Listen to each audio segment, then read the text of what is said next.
Tunisia. One of the reasons, of course, is that you were colonized by the French, you were by the British. The British and the French in those days were not very friendly. So, but generally we know about the history of the people here, and we consider you as a Muslim nation, as a brother Muslim nation to Malaysia. And we wanted to have more relation with Tunisia. Malaysia is a trading nation, right from maybe about 1,800 years ago, we were already trading. And of course, we want to find markets, we want to find new resources, and we establish contact with countries of the world. Today we have trading with more than 200 different countries in the world. So because of that, we find unfortunately that with Tunisia, of course, but with the Arab countries, somehow or other, our trade is not very big. And yet the Arab countries are big economies in themselves. Like you tend to be more focused on Europe. We too were focused on Europe. So we sort of bypass the Arab countries. But now we want to make up for that loss. That is why when I was invited to talk something about Malaysia, I welcome the invitation, and I hope that from now onwards, trade between Tunisia and Malaysia would improve, become greater. You become close to countries, not because of distance, not because you are near, but because you have business with them.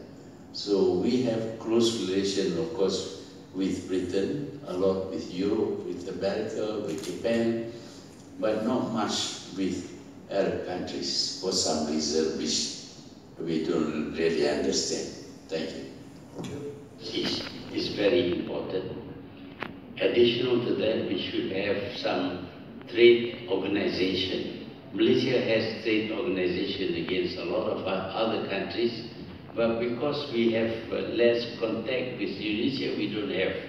But I think it is time that Tunisian business people and Malaysian business people come together and establish a body that will inform each other about the opportunities for trade and for investment.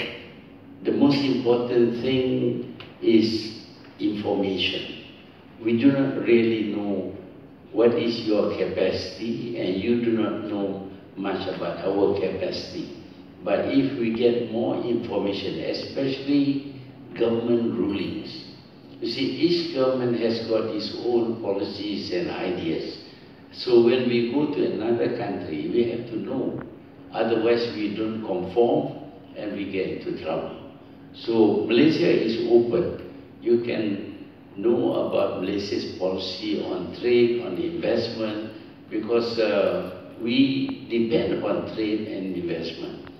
So, but Malaysians, I must admit, do not know enough about Tunisia. I hope that you can form this business organization. I can talk to the businessmen in Malaysia to tell them that you want to form this organization, and I think they will respond. But I believe that on the plane just now, there were some Malaysian businessmen also coming here, maybe to participate in the meeting that we are going to have. Perhaps you have an opportunity to meet them and talk to them. Thank you. I think it would take some time because we need to know each other. We need to know each other's countries' policies and systems, so that and laws, so that we know where we are going and how we can overcome any problem.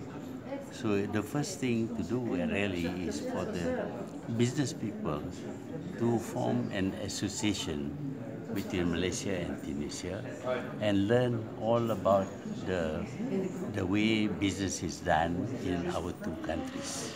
Then I think we'll move to the next step, because I am quite sure there are a lot of opportunities for doing business between the two nations. We are looking for good partners, people with experience and all that. If they are interested, I think, well, I'm no longer with Proton, but still I can put you into contact with Proton.